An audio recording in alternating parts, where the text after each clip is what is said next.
매일 아침엔 굿모닝 앤 굿머니 여러분들 주식 투자의 리드오프 굿모닝 6 본격적으로 시작해 보도록 하겠습니다.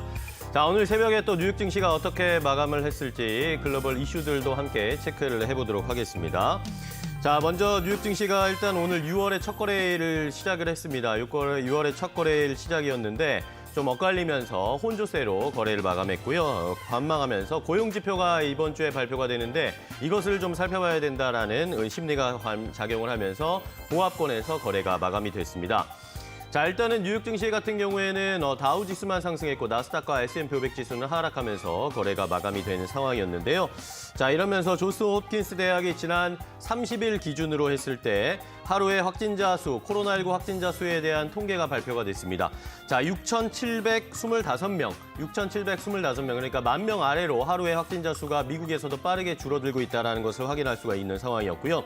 자, 미국에서 이 코로나 확진자 수가 하루에 한 1만 명 아래로 내려간 것은 작년 3월 이후로 처음이었습니다. 그렇기 때문에 확실히 백신의 효과가 미국에서 나타나고 있다라는 것을 확인할 수가 있는 상황이었고, 미국의 18세 이상의 성인이 코로나 백신을 접종한 비율이 62.6%로 확인이 됐고 51.5%는 최종적으로 1차, 2차까지 접종을 마친 것으로 확인이 됐습니다. 그러니까 미국 국민의 18세 이상 성인 중에 절반 이상은 코로나 백신을 접종했다라는 것, 이런 것들이 코로나 확진자 수의 증가세를 둔화시키고 있습니다. 자, 이러면서 미국에서는 지금 메모리얼데이 연휴도 있었지만 여행과 항공, 크루즈 관련 종목들이 계속 상승세를 보여줬고 오늘도 역시 시장에서 이런 종목들이 좋은 흐름을 나타냈습니다. 자, 업종별로 흐름을 체크해 보도록 하겠습니다. 오늘 에너지 섹터가 가장 좋은 흐름을 나타냈는데 국제유가가 급등했습니다. 잠시 후에 조금 더 자세하게 그 이유 확인해 보도록 하겠고요. 소재와 부동산, 경기 소비재 섹터가 좋은 흐름을 나타냈고 반면에 기술주는 좀 약했습니다. 0.18% 하락, 유틸리티와 헬스케어 업종도 역시 하락하면서 엇갈리는 상황이었습니다. 11개 업종 가운데 8개만 상승하고 3개는 하락하면서 거래를 마감했습니다. 자, 종목별로 그 양상을 조금 더 살펴보면요. 그 움직임이 확연하게 구분이 되고 있습니다. 기술주들이 전체적으로 좋지 않으면서 빨간불을 켜고 있는 상황이었고 경기 소비재 섹터는 그래도 좋은 흐름, 아마존, 알리바바 이런 종목들은 선방해주는 모습이었습니다. 에너지 섹터가 강했다고 말씀드렸는데 엑소모빌과 쉐보론 같은 종목들이 국제유가의 상승에 힘입어서 함께 좋은 흐름을 나타냈고요. 부동산 섹터도 역시 좋은 흐름을 나타내는 상황, 반면에 헬스케어 섹터가 역시 전체적으로 빨간불을 켜는 양상이었습니다. 자, 그러면 글로벌 이슈들을 또 하나씩 체크해 보도록 하겠습니다. 미국에서는 오늘 경제지표가 역시 많이 발표가 됐습니다. 이번 주에 여러 가지 경제지표가 발표가 되는데 일단은 오늘 발표된 경제지표 ISM 제조업 PMI 지수를 확인해 보도록 하겠습니다. 자, 5월에 미국의 제조업 활동이 역시 예상치를 상회하는 좋은 흐름을 나타냈는데요. 5월에 미국의 제조업 활동은 경기 재개에 따른 이 억눌린 수요가 수주를 늘렸지만 원자재 부족과 노동력 부족으로 미완성 작업이 쌓이면서 회복됐다라는 식의 평가들이 지금 월가에서는 나오고 있었습니다. 공급관리협회는 지난 5월에 제조업 구매자 관리 지수 ISM 제조업 PMI 지수가 61.2로 집계됐다라고 발표를 했는데 미국의 제조업 PMI는 12개월 연속 확장세를 유지하고 있고요. 4월이 60.7이었던 것에 비해서 역시 5월에는 상승하는 모습이었고 시장의 전망도 60.5 정도였습니다. 그런데 이것을 상회하는 좋은 제조업 활동 지수를 보여줬습니다. 여기에다가 이번 주에 이제 주목하고 있는 것, 시장에서 가장 주목하고 있는 것은 역시 오는 4일, 미국 시간으로 4일에 5월 고용보고서가 발표가 되는데 여기에서 미국의 고용이 어느 정도의 수치를 보여주는가를 초점을 맞추고 있습니다. 이러면서 어떤 지수가 나올지 이것도 저희가 체크를 해드리도록 하겠습니다. 자, 다음은 국제유가 흐름을 체크해 보겠습니다. 국제유가가 오늘 또 급등하는 모습이었는데요. 오펙 플러스가 7월부터 감산 규모를 추가로 축소하겠다는 계획을 발표를 했습니다. 이것을 고수하면서 오늘 국제유가가 강한 반등세를 나타내줬는데요. 자, 이러면서 오펙 플러스의 산유량은 하루에 84만 1000배럴씩 늘어나게 됐습니다. 자, 이러면서 서부 텍사스 원유 WTI 가격이 배럴당 68달러 선을 뚫고 올라갔습니다. 이러면서 국제 유가뿐만 아니라 에너지 섹터의 종목들도 오늘 좋은 흐름을 나타내는데요. 엑손모빌 같은 경우에도 오늘 60달러대를 넘어가면서 주가가 좋은 흐름을 나타냈고 쉐브론도 역시 오늘 106달러 80센트까지 주가가 올라가면서 거래를 마치는 모습이었습니다. 국제 유가의 흐름에 따라서 오늘 우리 시장에도 어떤 영향을 줄지 체크해 보셔야 되겠고, 자, 다음은 연준 인사들의 이야기를 하나씩 체크해 보도록 하겠습니다. 오늘 연준 이사들이 여러 가지 이야기를 했는데요. 여러 인사들의 이야기가 계속 이어졌습니다. 자, 일단 레이얼 브레이너드 연준 이사는 앞으로 몇 개월 동안은 한결같은 통화 정책 접근을 유지하겠다라고 이야기를 하면서도 필요하다면 조정에 준비되어 있어야 한다라는 식의 언급이 있었습니다. 이러면서 경제 지표를 예외적으로 면밀하게 모니터링할 것이다라는 식의 이야기가 있었고요. 자, 그다음은 랜들 퀄스 연준 부의장도 언급이 있었는데 대형은행들이 보유한 국채와 지급 준비금을 고려할 때 연준이 이른바 이 보완적 레버리지 비율 SLR 변경을 제한할 가능성이 높다라는 식의 이야기가 나오면서 이것도 역시 시장과 투자은행들의 영향을 줄 수 있는 언급이었습니다. 자, 그리고 마지막으로 닐 카시카리 미니애폴리스 연은 총재가 연준은 인플레이션을 통제할 수 있다. 충분히 지금 통제할 수 있는 상황이다라고 하면서 일시적인 인플레이션 상황에 대한 우려감을 좀 덜어주는 이야기를 했습니다. 연준 이사들의 오늘 다양한 이야기가 있었다는 것까지 함께 확인을 해봤고요. 자, 마지막으로는 오늘 조 바이든 대통령과 이 공화당이 협상을 벌일 수 있다, 회담이 있을 수 있다라는 이야기가 나오고 있습니다. 바이든 대통령은 당초 2조 2,500억 달러 규모의 인프라 법안을 제안했다가 최근에 1조 7천억 달러로 그 규모를 약간 축소했죠. 이 규모를 줄인 법안을 공화당에 제시한 바가 있는데 이 법안에 대해서 반대한 공화당이 또 9,280억 달러의 이 자체 인프라 법안을 마련해서 바이든 대통령에게 역제안을 했습니다. 이것이 지금 계속 왔다 갔다 하고 있는데 오늘은 바이든 대통령과 이 공화당 측의 인사가 만나서 회담을 하면서 직접 조율을 할 것이다라는 이야기가 나왔습니다. 하지만 여전히 시장에서는 이번 회담에서도 뭔가 뚜렷한 결론은 나오기 힘들 것이다.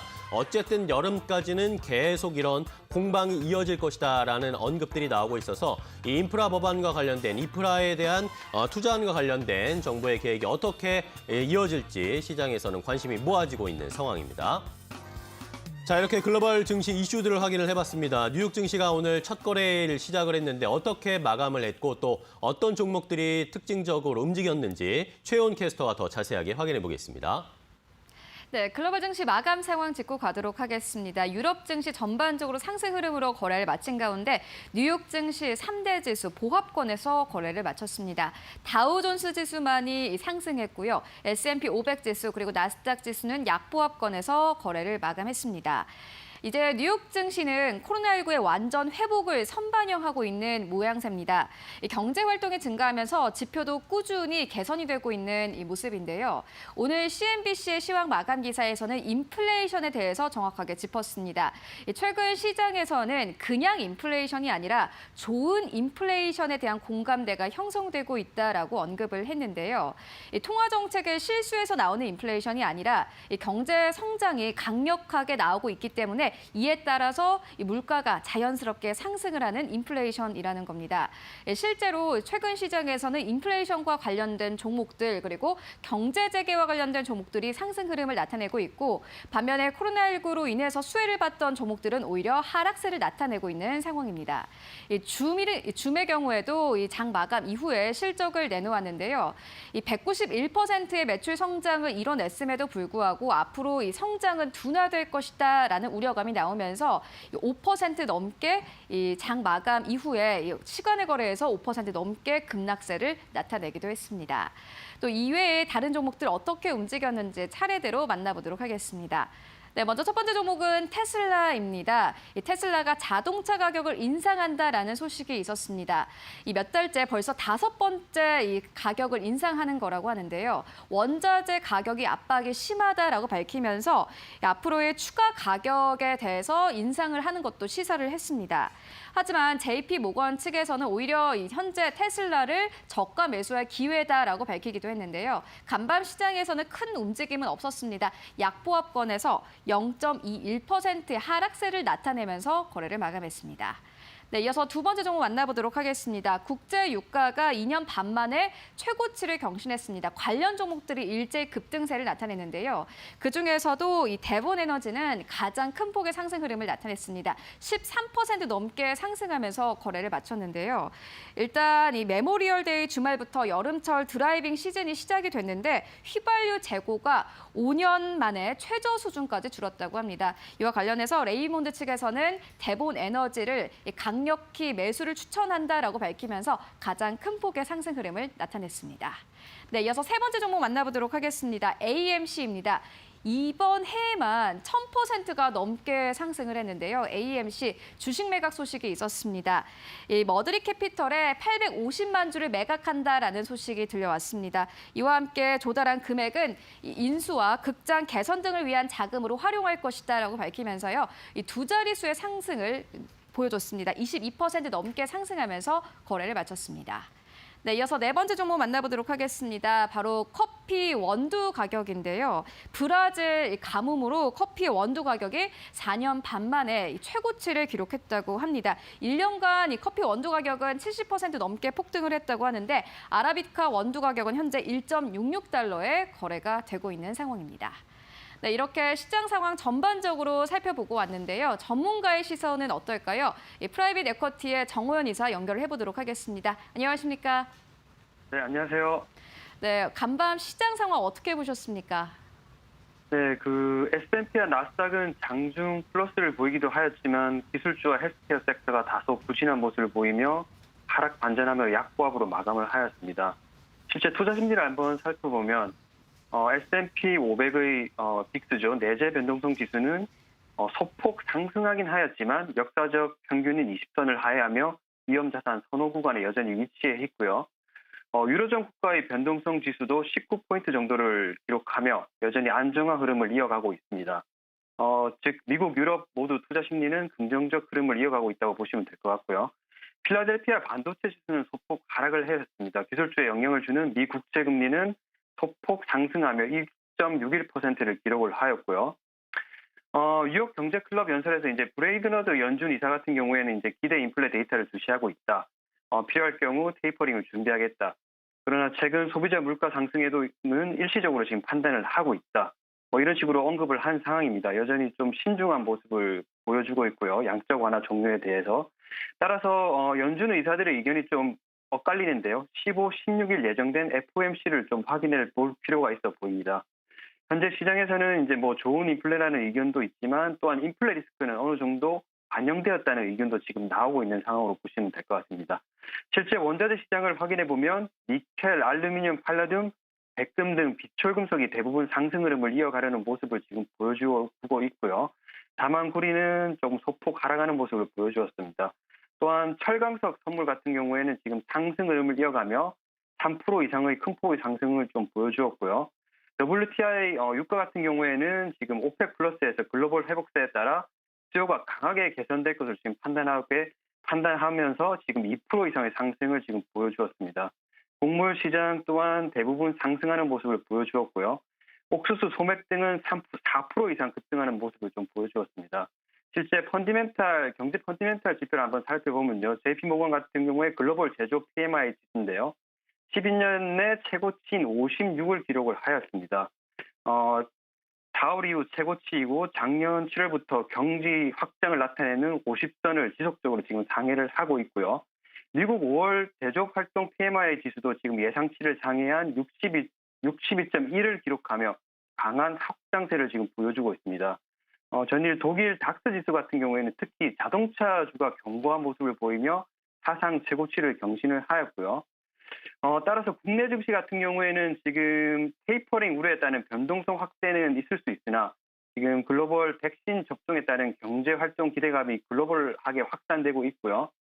이익 개선세 부분이 선반영되었다는 의견도 있긴 하지만 이익 추정치 상향 조정이 지금 지속되고 있는 상황입니다.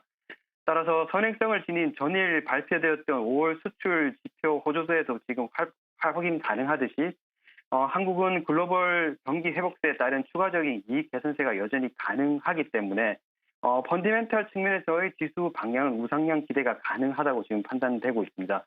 따라서 국내 증시는 수급의 큰 변화는 아직 감지되고 있지는 않고 있으나 국내 기관 수급의 큰 축인 국민연금의 매도세가 조금 약화되고 있는 모습을 지금 확인할 수 있고요. 종목별 추가 유입은 지금 가능한 상황으로 보시면 될 것 같습니다. 또한 위안화 강세와 연동된 원화 강세, 그리고 달러 인덱스 하락으로 외국인 패시브 자금의 유입을 위한 필요 조건은 지금 갖춰진 상황으로 보시면 될 것 같습니다. 실제 MSCI 신흥국 지수 선물은 2% 이상 급등을 하였고요. 따라서 외국인 매도세가 깊었던 전기 전자업종에 대한 관심을 유효하다고 판단이 되고 있고요. 기본적으로 소재, 산업재, 금융, 그리고 조선, 자동차 등 경기 민감주 중심의 관심도 유효하다고 지금 판단이 되고 있습니다. 네, 지금까지 정호연 이사와 함께했습니다. 고맙습니다. 네, 감사합니다. 네, 지금까지 뉴욕 증시 마감 상황 그리고 국내 증시 영향까지 짚고 왔습니다. 최윤이었습니다.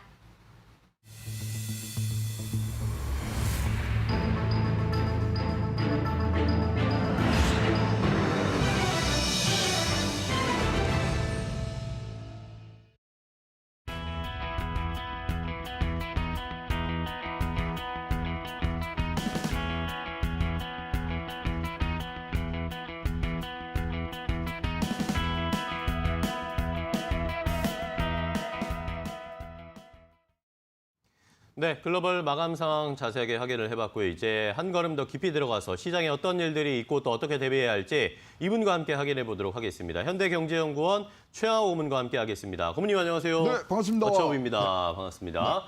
자, 오늘 시장에서 일단은 뭐 뉴욕 증시가 6월 첫 거래를 시작을 했고요. 국제 유가도 올랐고 뭐 경제 지표들도 잘 나왔습니다. 자, 이런 상황에서 우리 시장에 조금 더 초점을 맞춰보면 최근에 우리 시장 외국인이 좀 돌아와 줄 듯 하다가 다시 또 외국인이 뭐 좀 매도를 나타내면서 시장이 힘을 못 내고 있는 상황인데 자, 이게 고문님은 이렇게 보이겠지만 위안화 때문이다라고 이야기를 해주셨습니다. 브룹투스 너마저 이거 위안화 때문이라고 생각을 네. 합니다. 지금 사실 어저께 이제 3,200원 이제 우리가 이제 들어갔잖아요. 네. 근데 어저께 외국인 매수가 들어왔거든요. 근데 그 바로 직전에 뭐냐면 중국이 지급 준비율을 지금 뭐 하면서 이 위안화를 좀 약세로 돌리는 부분들을 갔거든요.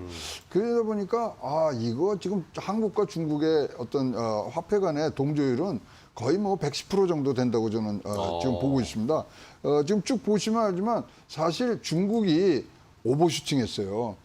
왜냐하면 이제 경제 회복에 대한 기대감이 뭐 최초로 자기네들이 이제 뭐 경제 회복에 앞장서서 나오는 그리고 나홀로 회복을 했거든요. 그러다 보니까 이제 강세가 되는데 중국이 이렇게 잘해? 그러니까 해외 직접 투자들이 확 들어옵니다. 거기다가 이제 글로벌 수요가 이제 증가하는 이연 수요의 어떤 폭발적 성장에 따라서 뭐 진짜로 이제 수출이 뭐 잘 되고 이러다 보니까 이 위안화가 강세로 되는데요. 그러다 보니까 한국은 세계 금융시장에서 어떻게 되냐면 위안화의 프락시라고 대체제로 지금 생각을 하고 있거든요. 그래서 같이 들어갑니다. 그럼 잘 보세요. 우리가 4월 달에 보면은 외국인들이 순매수를 했어요. 5월 달에 우리가 기대했던 게 뭐냐면은 공매도 재개하면 외국인들이 들어와 줄 줄 알았는데 구조나 매도를 하고 나가요. 그렇습니다. 그때가 가장 중국의 위안화가 셌었을 때입니다. 2000년도 5월 달이면은 위안화 대 달러의 환율이 7.13였거든요. 네. 근데 지금은 보면 6.36으로 굉장히 지금 위안화가 강세를 펼치고 있기 때문에 이것이 어떻게 진행되느냐.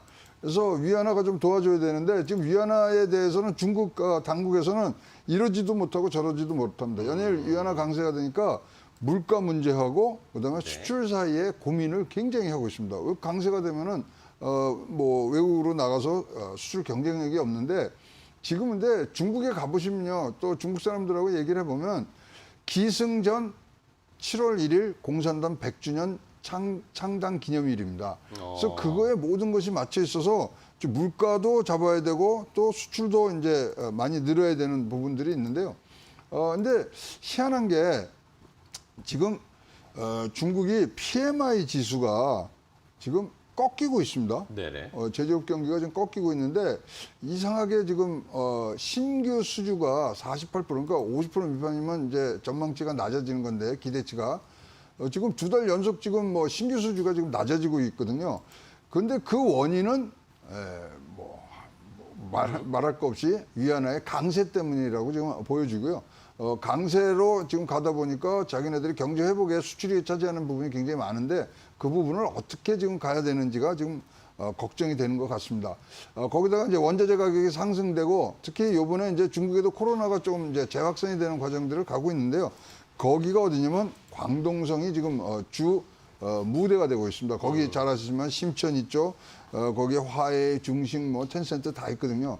등등 여러 가지로 했을 때 지금 위안화 강세는 중국이 1월 달부터 치고 나갔던 경제 회복의 오버슈팅에 그런 어떤 역습이 지금 들어오고 있는 부분들이 있어서 이게 지금 어떻게 우리가 위안화를 조정은 못하지만 지금 어저께 이제 지급 준비를 지금 올리는 등 이제 좀 완화하는 부분들로 가고 있는데 하여튼 7월까지 이 변동성은 또 다른 하나의 우리에게 좀 짐으로 지금 발전될 수 있는 부분들이 있어서 위안화도 잘 보셔야 될 것 같고 7월 달까지는 좀 우리가 견뎌내는 그런 힘을 축적해야 되는 그런 시기인 것 같습니다. 네, 좋습니다. 자, 최영 의원과 함께 이야기를 나눠봤는데 중국 쪽에 어느 때는 우리가 중국 지수가 안 좋으면 같이 빠지는 이런 동조화 현상을 좀 보였는데 최근에는 또 디커플링 되어 있는 상황이고 위안화가 어떻게 움직이느냐는 7월까지는 계속 좀 살펴볼 수밖에 없는 위안화에 따른 외국인 투자자들의 자금의 흐름을 한번 체크를 해봤습니다. 자, 이렇게 첫 번째 왓츠업을 확인을 해봤고요. 그럼 이제 뉴욕 증시 그리고 전 세계 글로벌 증시를 들썩이게 하는 셀럽들의 말 확인해 보도록 하겠습니다. 또 오늘은 어떤 셀럽들의 말들이 준비되어 있을지 강민정 캐스터가 전해드리겠습니다. 안녕하세요. 셀럽은 말했지 강민정입니다. 오늘도 경제계 각양각색 셀럽들의 발언 제가 쏙쏙 뽑아서 준비해봤습니다. 자, 먼저 간밤에 WHO에서 시노백 백신을 사용 승인을 했습니다. WHO가 4시간 전에 트위터에 올린 글 살펴보도록 하겠습니다. 자, WHO는 오늘 validated 사용 승인을 했습니다. 시노백이라는 코로나19 백신에 대해서 for emergency use, 즉 긴급 사용을 승인을 했는데요. 우리는 assurance, 확신합니다, 보증합니다. 이 백신이 international standards, 국제적인 표준을 충족한다는 사실을 보증합니다. 라고 트위터를 통해 밝혔습니다. 자, WHO가 중국산 백신을 긴급 사용 승인한 건 이번이 시노팜에 이어서 두 번째라고 하는데요. 제가 보니까 이 예방 효과가 51%더라고요. 51%면 낮은 수치 아닌가 하는 생각이 들었는데 앵커님, 고모님 어떻게 보고 계세요? 네, 자, 첫 번째 이야기는 역시 또 백신 이야기입니다. 백신 이야기인데 시노백의 긴급 사용 승인을 WHO에서 했습니다. 저희 백신의 진전 상황, 아까도 제가 미국에서의 통계도 확인을 해봤더니 미국의 18세 이상 성인은 절반 이상이 지금 백신을 접종을 완료했다라는 소식이 전해지고 있습니다. 자, 백신 추이 좀 체크해 볼까요? 지금 미국, 유럽 여기는 지금 접종률이 좀 35%에서 50%까지 올라가 있고 네. 지금 이 선진국 외의 지역들은 지금 3%대를 지금 달리고 있어서 굉장히 이제 백신 불평등이 지금 확산되는데 거기서 이러한 이제 중국산 그러니까 중국산이라지만 비서구권에서 지금 나온 두 번째 부분이거든요. 시노팜, 시노백. 그런데 잘 알려진 얘기는 시노팜 때도 그랬지만 부작용이 73가지가 있고 네. 특히 변형된 이 바이러스에는 좀 약한 거 아니냐. 그러니까 시노팜이나 시노백이나 다 이 죽은 백신 불활성화된 이 백신이거든요. 그래서 특정 바이러스에는 통할 수 있지만 아까 강민정 캐스터가 얘기했처럼 이 면역률이 51% 된다는 것에 이 바이러스가 변형이 되면 굉장히 약한 부분들이 있고요. 이 재미난 게 하나 있죠. 이게 필리핀에서는 시노팜, 시노백을 WHO 하기도 전에 자기네들이 국내에서 썼는데 네. 두테르테 대통령이 요거를 다시 중국으로 역수출을 해버립니다. 아, 그런가요? 그리고 페루 대통령 시노팜 맞았는데 6개월 후에 확진됐잖아요. 등등의 굉장히 좀 아직도 이 효력에 대해서는 조금 의문점이 가고 있습니다만은 비싸기도 좀 비싸요. 그래요? 우리 아스트라제네카 4,500원인데 이거 2만 원이에요. 아유. 그다음에 비싼데. 이제 뭐 파이자나 거기는 4만 원 정도 지금 하고 있는 네. 부분들이 있기 때문에 이제 뭐 지금은 없어서 못 쓰지만 뭐 굉장히 우리가 쓰고 싶고 이러지만 조금 이 팬데믹이 지나고 난 다음에는 네. 그렇게 국제적인 가격 경쟁력뿐만 아니라 효능 가능 뭐 가격 대비 효능에 대해서도 조금 의문점이 있는 부분들이라고 생각을 합니다. 네, 자 시노백, 시노팜은 조금 의문점, 물음표가 그려진다라고 고문님께서는 이야기해 주셨고 고문님은 다음 주에 8일에 백신 접종하시고 네. 저는 10일 날 맞습니다. 저 네. 축하합니다. 그거 당첨이 되셨네요. 저는 얀센 백신. 네. 야, 그거 한 11일 번만 맞으시면 되니까. 네, 근데 효능이 좀 약간 떨어진다고 그래서 그래도 요새 앉으면 뭐 얀센 맞냐, 아스트라제네카 네. 맞냐 이거 대화 얘기들을 주제더라고요, 굉장히- 요즘. 예, 굉장히 많은데 하여튼 둘이 맞고 개인 체험을 우리가 공유를 한번 좀 다음 했으면 주에 좋겠습니다. 후기도 한번 들려드리겠습니다. 네. 좋습니다. 자, 첫 번째 셀럽 이야기 확인해봤고요. 두 번째 셀럽 이야기 바로 이어가겠습니다. 네, 두 번째 셀럽 소개하겠습니다. 간밤에 미국에서 제조업 지표가 발표가 됐죠. 미국의 제조업 PMI가 다시 한번 사상 최고치를 경신을 했는데요.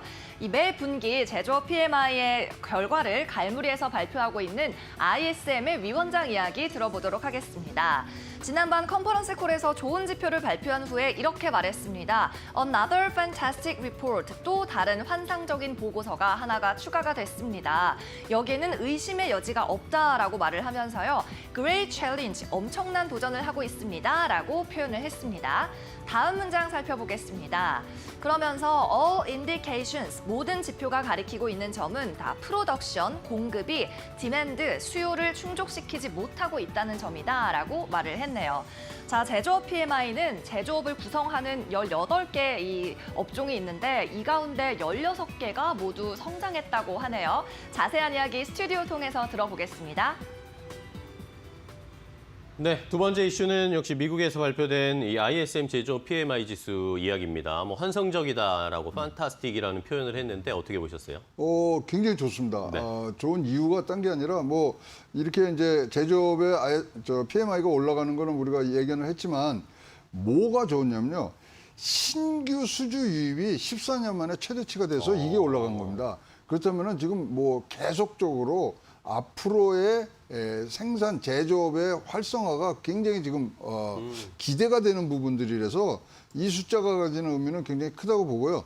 자, 이렇게 되면은 지금 미국 내에서도 어떠한 논쟁이 벌어지겠냐면 인플레이션이 강하냐, 경제 회복 속도가 강하냐 두 개가 지금 싸우고 있습니다. 그러면 인플레이션 오는 거는 경제 회복이 되더라도 인플레이션이 오는 건 당연한 거지만 그것을 뛰어넘는 경제 회복 속도가 있다면 우리가 더 안심할 수 있다. 인플레이션 뭐 일시적이다. 걱정하지 마라. 뭐 등등 얘기가 여기서부터 나온 겁니다. 그래서 지금 이제 PMI 지수 나왔죠. 그다음에 6월 4일 날 고용 지표 나오죠. 그것을 들고서 6월 15일, 16일 날 FOMC에서 회의를 하기 때문에 네네. 그 전에 이런 거 판단하기에 굉장히 유익한 자료가 나온 것으로 봐서 일단은 저도 뭐 판타스틱한 리포트라는 데는 찬성을 합니다. 네, 좋습니다. 자, 제조업 PMI가 발표가 됐는데 판타스틱한 수치가 나왔고 이번 주에 또 이제 고용 지표가 나오고 그다음에 FOMC 차례차례 지금 순서가 기다리고 있기 때문에 계속 저희가 또 최영 고문과 체크를 해드리도록 하겠습니다. 자, 마지막 셀럽 이야기 확인해 보겠습니다. 함정 캐스터 전해주세요. 네, 셀럽은 말했지 코너에 등장한 두 번째 한국인 셀럽, 바로 방탄소년단입니다. 지난밤에 빌보드 핫백 차트에서 다시 한번 1위에 오르는 기염을 토했는데요. 이 BTS 공식 트위터에서 이 같은 소식이 전해지고 직후에 이렇게 말했습니다. 자, 자신의 팬클럽에 감사 인사를 전하면서 즐거운 비명을 질렀네요. BTS의 신곡이 빌보드 1위를 기록한 사진까지 함께 업로드를 했습니다. 자, 오늘 하이브의 주가 상당히 기대가 되는데 자세한 내용은 스튜디오 통해서 다시 한번 들어보시고요. 저는 여기서 물러가겠습니다. 저는 내일도 유의미한 셀럽들의 말말말로 찾아올게요. 네, 강민정 캐스터 수고하셨습니다. 자, BTS가 직접 남겼습니다. 악이라고 하면서 좋습니다. 또 다시 1위를 빌보드 핫백 차트 1위를 차지했습니다. 이게 1위를 차지한 이 기간이 발표를 하고 나서 굉장히 단기간 만에 1위를 차지한 거잖아요. 제가 뭐 기사 보니까 잭슨 5보다도 훨씬 빨랐다라고 그렇습니까? 하는데 네. 강비정 캐스터가 잭슨 5를 모르더라고요. 마이클 잭슨은 알 텐데. 네, 그렇죠. 딱 그 얘기했습니다. 네. 근데 이제 가사에 무슨 얘기가 나냐면 get it, let it roll 그러거든요. 딱 그 표현이 맞은 거였어요. 야, 1등을 내가 했는데 이거 계속 가야 되겠다. 이런 얘기 그 뜻은 아니었습니다만은 네. 그러한 지금 아주 파죽지세에 아주 이 인기를 올리는 걸 보면은 굉장히 지금 우리가 기대가 되고요. 어쨌거나 이제 여기에 소속사인 하이브의 주가는 분명히 반영을 이것을 하리라고 이제 보여집니다.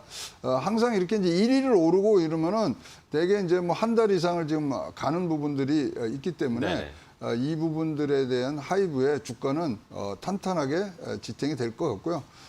가사 중에 또 하나가 재미는 가사를 한번 읽어봤어요. 네, 그랬더니 거기 이런 얘기가 있더라고요. I will melt your heart. 그래서 야 가슴이 버터처럼 녹아들이는 그런 좋은 소식에 또 BTS의 감사 얘기 좀 전하고 싶습니다. 네, 좋습니다.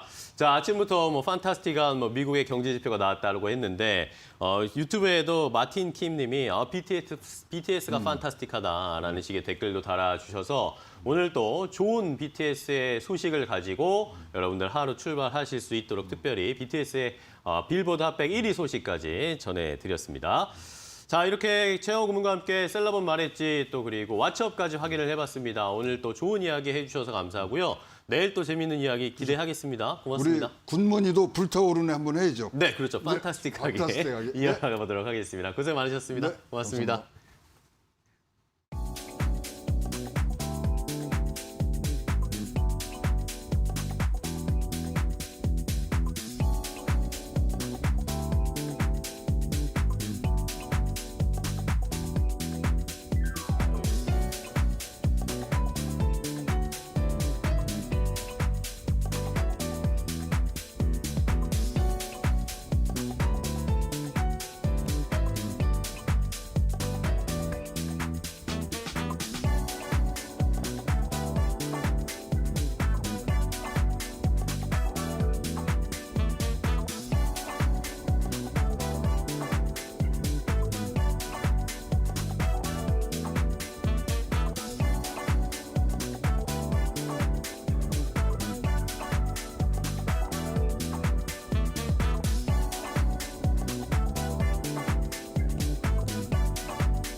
자, 이제 우리 시장으로 돌아오겠습니다. 오늘 시장에서 어떤 종목을 살펴보고 또 기대해도 괜찮을 종목 확인해 보도록 할까요? 자, 두 분과 함께 이야기 나눠보고 이 종목의 대안주까지 저희가 제시해 드리도록 하겠습니다. 오늘 기대해도 괜찮아 시간인데요. 자, 레몬 리서치 김민수 대표 그리고 위드금융의 정태근 팀장 두 분과 함께 하겠습니다. 두 분 안녕하세요. 네, 반갑습니다. 자, 오늘은 또 어떤 종목을 확인해 볼지 어제 좋은 흐름을 나타냈던 종목 가운데 오늘 역시 기대가 이어질 수 있는 종목 함께 확인해 보도록 하겠습니다. 화면으로 함께 확인해 보시죠. 자, 오늘 기대해도 괜찮을 종목은 바로 대우조선해양입니다. 대우조선해양 두 분 모두 오늘 더 갈 수 있을 것이다, 상승할 수 있을 것이다 라고 전망을 해주셨는데요. 그 이유를 하나씩 확인해 보도록 하겠습니다. 자, 이제는 흑자 가자. 흑자 전환으로 실적으로 보여줄 것이다. 대우조선해양의 상승 모멘텀이 되어줄 수 있을 것이다. 라는 의견을 한 분이 제시를 해주셨고요. 또 한쪽은요. 수주가 들어온다. 이 수주에 물이 들어온다. 많은 조선업체들이 최근에 수주에 연이은 안타를 치고 있는데 대우조선해양도 역시 계속 들어오는 수주에 좋은 상승 모멘텀이 되어줄 수 있을 것이다. 라는 이야기를 해주셨습니다. 대우조선해양 오늘 더 갈 수 있을지 더 자세하게 두 분과 분석해 보도록 하겠습니다. 자, 오늘은 대우조선해양입니다. 대우조선해양 두 가지 이슈를 말씀을 해 주셨는데 자, 일단은 첫 번째 이슈 정태근 팀장님부터 한번 이야기를 들어볼까요? 어떤 거 가지고 오셨나요?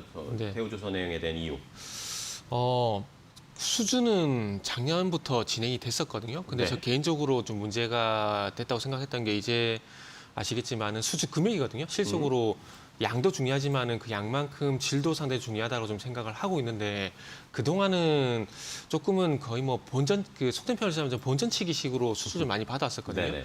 예를 들면은 뭐 에디슨을 예를 들게 되면 그 최근에 수주 금액을 보면은 1억 9천만 달러, 뭐 2억 달러 이렇게 수주를 받고 있는데 이게 아시다시피 그 화물창 같은 경우 멤버레인형과 모수형이 있는데 지금 최근에 그 모수형은 동그란 거고 멤버레인형은 직사각형인데 이 화물창에 대한 로얄티가 있습니다. 그 프랑스 GTD사의 수주 금액의 5%를 줘야 되는데 5%를 주게 되면은 지금 2억 달러를 많이 수주를 받게 된다라면은 100억 달러는 죄송합니다. 그 5%를 주게 되면 100억 달러 맞죠? 100억 달러를 주게 되면 1억 9천만 달러가 되거든요. 네. 근데 에디슨 평균 단가가 작년에 평균 단가가 1억 8,050만 달러입니다. 그러니까 이렇게 계산해 보게 되면 거의 본전치기나 마찬가지라는 거죠. 그래서 수주는 많이 받고 있지만은 중국에 뺏기지 않기 위해서 계속해서 수주 저가스 그 본전밖에 안 되는 그 수주를 계속 받았었는데 유지하는 거죠. 예.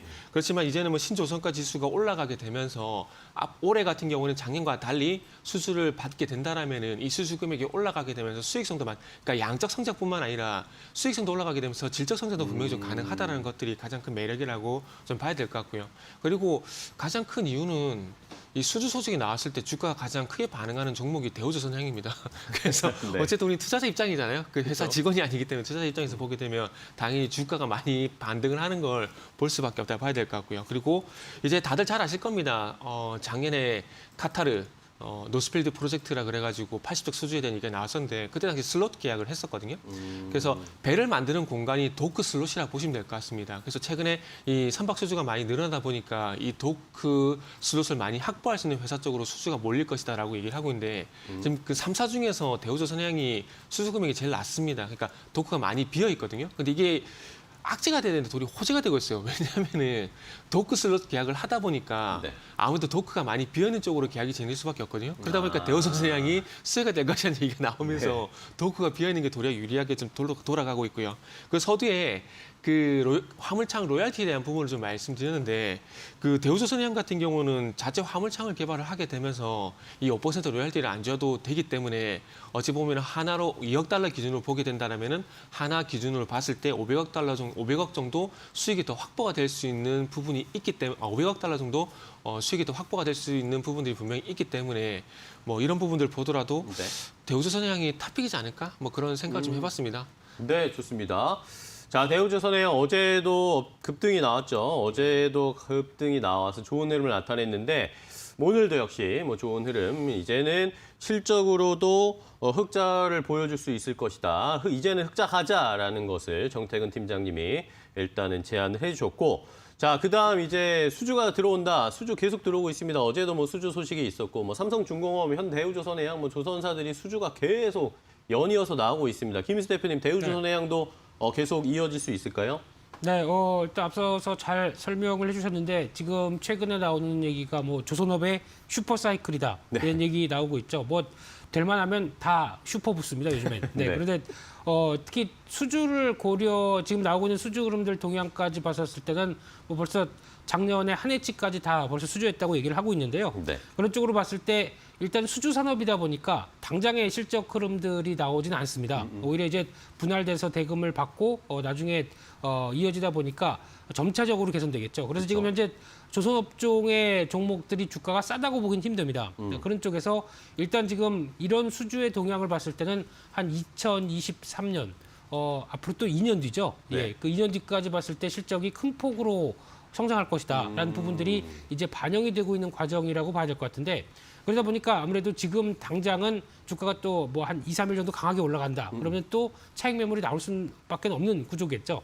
그런 쪽으로 봤을 때 앞으로 수주 같은 경우도 클락슨 리서치에서 얘기하는 부분들은 한 내년까지 해서 연평균 신주 발주량이 작년이 좀 부진했었죠. 거기 대비해서 한 50%. 그리고 또 한 2030년까지 봤었을 때는 작년에 부진했던 거 대비 거의 뭐 2배. 뭐 이런 수준으로 계속 어떤 수주에 대한 가능성은 높다라고 보여지고 있는데 여기서 중요한 게 이제 신조선가 지수죠. 이 배를 만들어서 나올 수 있는 부분들이 확인이 된다라고 보게 되면은 아무래도 원자재 가격들이 계속 올라가고 있는데 네. 이런 쪽에 대해서 신조선가 지수도 같이 맞아서 올라간다라고 하게 되면 이를 충분히 반영할 수 있는 흐름이다라는 쪽에서 수익성은 좋아질 수 있다라고 바라볼 수 있는 게 지금의 흐름이다 보니까 아무래도 수주와 지수 모두 다 좋다. 그래서 즉 P와 Q가 모두 좋다. 이런 쪽에 대한 변화는 계속 눈여겨봐야 될 것 같습니다. 네, 좋습니다. 자, 대우조선해양 일단 어제는 10% 가까이 급등하는 상황이었는데 오늘도 뭐 올라갈 수 있을지 한번 두 분과 분석을 해봤습니다. 수주에 물은 계속 들어오고 있고 이런 것이 자연스럽게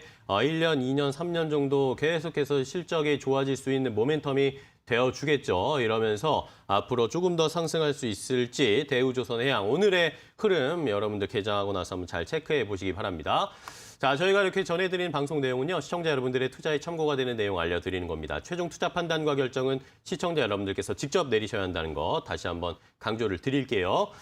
자, 그럼 이제 이어서 대우조선해양 어제 10%나 올랐는데 오늘 뭐 들어갈 수 없지 않냐라고 하시는 분들을 위해서 대안주를 두 분이 또 하나씩 가지고 오셨습니다. 과연 대우조선해양의 대안주 각각 어떤 종목을 가지고 오셨을지 화면으로 공개하겠습니다. 자, 대우조선해양의 대안주는 어떤 종목일까요? 조선업의 슈퍼사이클 이야기가 계속 나오고 있습니다. 연이은 수주가 나타나고 있는 이 조선업계에서 대우조선의 대안주로 한 분은 세진중공업을 가지고 오셨고요. 또 한 분은 역시 조선업의 슈퍼사이클을 계속 살펴봐야 한다. 여기에 더해서 엔진 쪽을 보자. HSD 엔진도 하나를 대우조선해양의 대안주로 가지고 오셨습니다. 자, 조선업 슈퍼사이클의 대안주 두 종목 중에 어떤 종목이 더 좋을지 비교 분석해 보도록 하겠습니다. 자, 두 분 모두 이 조선업 슈퍼사이클에 대한 이야기, 이것의 대안주로서 두 가지 종목을 가지고 오셨는데요. 자, 정태근 팀장님은 어떤 종목 가지고 오셨나요? 저는 HSD 엔진을 준비를 했고요.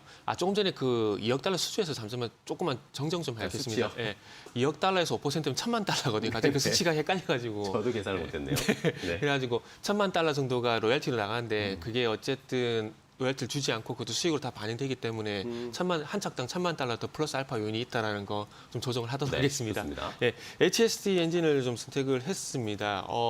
조금은 그 지난주 같은 경우 다른 업종을 선택을 해가지고 네. 이번 주는 신선했어요? 지난주에. 네. 네, 그래서 이번 주는 그 조선업종 내에서 저도 조선 기자재를 선택을 했는데 배를 만들게 되면은 너무나 당연하지만은 엔진이 들어가지 않을까 좀 생각을 했고요. 그렇죠. 예, 그리고 좀 신선한 종목이 없을까 좀 찾아봤는데 좀 그게 안 보이더라고요. 그래서 너무나 좀 당연하게 그 수혜가 될 수 있는 종목을 선택을 하다 보니까 네. HSD 엔진을 선택을 했습니다.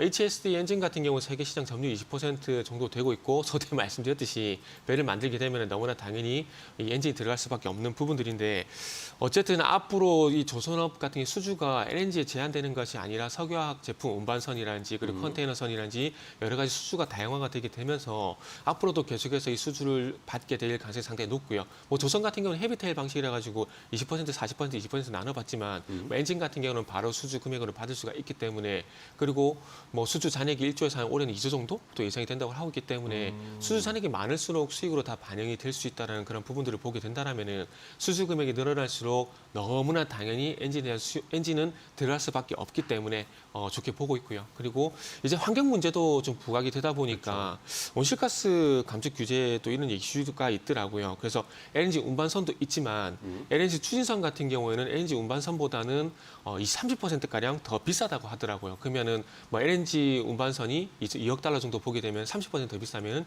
2억 6천만 달러 이렇게 좀 단순 계산을 볼 수가 있거든요. 그래서 그런 부분들도 보게 된다면 앞으로 뭐 LNG 운반선도 중요하겠지만 추진선도 앞으로 조선 3사가 받을 가능성이 상당히 큰데 그 LNG 추진선, 그러니까 LNG 엔진을 아마 HSD 엔진도 수혜를 받지 않을까라는 그런 생각도 좀 해봤습니다. 그리고 지금 삼성중공업이라든지 대우조선해양 쪽으로 들어가는 엔진을 현재 HSD 엔진이 납품을 하고 있는 상황이기 때문에 수주가 늘어날수록 거기에 대한 수혜도 크지 않을까라는 판단에 저는 HSD 엔진을 준비를 했습니다. 네, 좋습니다. HSD 엔진 뭐 배를 만들면 당연히 뭐 이렇게 엔진을 만들 수밖에 없는 상황 이것을 이어서 소개를 해 주셨고 뭐 엔진은 또 바로바로 결제하고 돈이 들어오는 게 또 실적에 반영이 될 테니까 한번 HSD 엔진을 보자라고 정태근 팀장님이 이야기해 주셨고요. 자, 그럼 이번에는 김민수 대표님의 종목 세진중공업입니다. 네, 일단 세진중공업은 몇 차례 말씀을 좀 드렸던 회사인데요. 네네. 일단 여러 가지 다 잘하고 있습니다. 네, 그런 쪽으로 봤을 때 일단 덱하우스나 LPG 관련된 탱크 쪽에 주력을 하고 있는 회사인데 네. 여기서 이제 중요한 게 이 회사의 강점은 저반 시설에 가까이 있죠. 그러니까 조선사 쪽에 저반 시설에 가까이 있다 보니까 운반 비용이 상당히 줄어듭니다. 그럼 비용이 줄다 보니까 그에 따른 수익성이 더 높다는 게 가장 중요하고요. 게다가 또 해상 풍력 쪽도 드라이브를 걸고 있는데 이쪽에서 네덜란드 업체와 해상 풍력용 부유식 하부체를 제작하면서 MOU를 체결했는데 네. 잘 해상 풍력 쪽으로 잘 알려지지 않아 있습니다. 그런 쪽에서 이제 어느 정도 지금 조금씩 성과가 나오고 있는 부분들이 확인된다라고 하게 되면 플러스 알파가 되겠죠. 이런 부분도 생각을 해야 될 것 같고요. 그런 쪽에서 올해 실적을 보다 보니까 영업이익이 한 200억대. 그래서 2016년도 수준까지 빠르게 회복한다라고 하게 되면 지금 몇몇 뭐 한국카본이나 동성화인텍 같은 관련된 쪽의 흐름들보다도 좀 더 빠르게 실적 흐름들이 다가온다라고 봤을 때 올해 예상 실적 대비해서 PR 10배 수준이다라고 하게 되면 같은 조선기자재 업종 쪽에서 가장 뛰어난 수익성을 보여준다라는 쪽인데 네. 여기서 계산이 안 된 부분들이 해상풍력 쪽이죠. 네. 이쪽이 좀 더 가세가 된다라고 하게 되면 실적 동향들이 더 빨라질 수 있겠다라는 쪽에서 눈길이 가고 있는 회사입니다. 네, 좋습니다. 자, 세진중공업, 이 중공업 쪽에 뭐 팔방미인이나 조선기자재 관련해서 다양하게 잘 하고 있다. 여기에다 풍력에 대한 뭐 친환경에 대한 테마까지 붙을 수 있으니까 세진중공업이 여러 면에서 좋다라는 의견을 주셨습니다. 자, 그러면은 세진중공업의 일단 가격 전략을 좀 바로 제시를 해 주실까요? 네, 그냥 7,000원대 밑에 정도면은 단기 살짝 조정 나오게 되면 충분히 접근 가능할 거로 보여지고 있고요. 그런 쪽에서 이제 다른 조선 기자재 업종과 다르게 새롭게 움직이고 있는 변화다라는 쪽으로 보게 되면 기자재 업종 대부분은 밑에서 밀렸다가 돌아오는 쪽인데 지금 이 회사 같은 경우는 오히려 실적이 좋다 보니까 네. 오히려 새로운 가격대를 들어간다는 쪽에서 목표가 1차로 직전 고점대 8,200원대 말씀드리고 싶고요. 손절가는 6,300원으로 말씀드리겠습니다. 네, 좋습니다. 자, 그러면 자연스럽게 세진중공업에 대한 평가도 한번 들어보면서 우리 정태근 팀장님의 아까 그 가격 전략을 얘기 안 해주셔가지고 HST 예. 엔진 가격 전략까지 체크를 해주실까요? 일단 네. 세진중공업 어떻게 보세요? 세진중공업 뭐 어쨌든 좋게 봐야 되겠죠. 무슨 탱크 아까 해상풍력하고 어찌 보면은 음식을 비유하자면 퓨전이잖아요. 네네. 그래서 기존 그 주 메뉴도 현재 좋은 상황 속에서 이 주 메뉴가 잘 나고 있는 바탕으로 해서 해상풍력까지 이제 사이드 메뉴까지 가게 되면은 뭐 이 실적적인 측면에서 상당히 긍정적인 부분이 있을 것 같고요. 그리고 솔직히 그 조선 업황이 좋기 때문에 이 안에서 조선 기자재 같은 경우에는 저는 그렇게 생각합니다. 이거 만약에 예를 들면 그랜저 탈래, K7 탈래 그런 느낌 정도밖에 생각이 들거든요.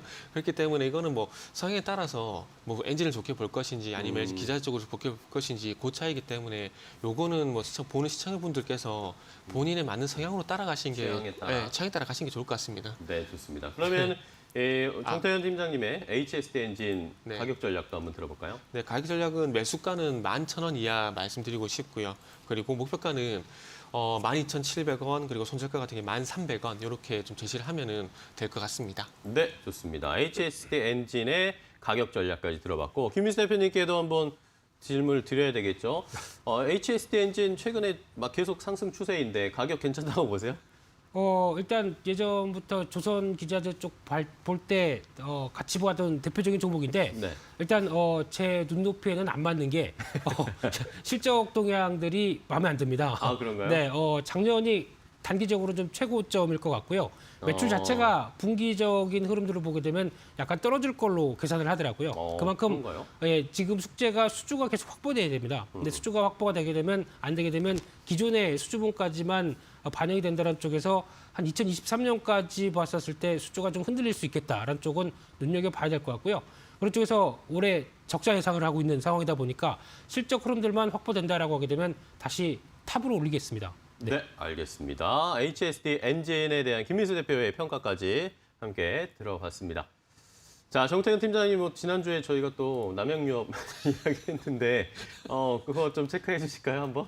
남양유업은 제가 생각했던 방향과 좀 반대로 나와가지고 저는 그 오늘과 지분이 유지가 되면서 경영 정상화를 생각을 했고 그러면서 그 흐름을 생각했거든요. 근데 참 이게 한행 컴퍼니 쪽, 사모펀드 쪽으로 지분 매각해버리게 되면서 그러니까요. 제 예상과는 전혀 생각을 다른 못했습니다. 방향으로 진행돼 버렸는데 남양유업 같은 경우에는 일단은 뭐 상한가 위에 급등이 나왔는데 이제는 저도 부정적으로 볼 수밖에 없을 것 같아요.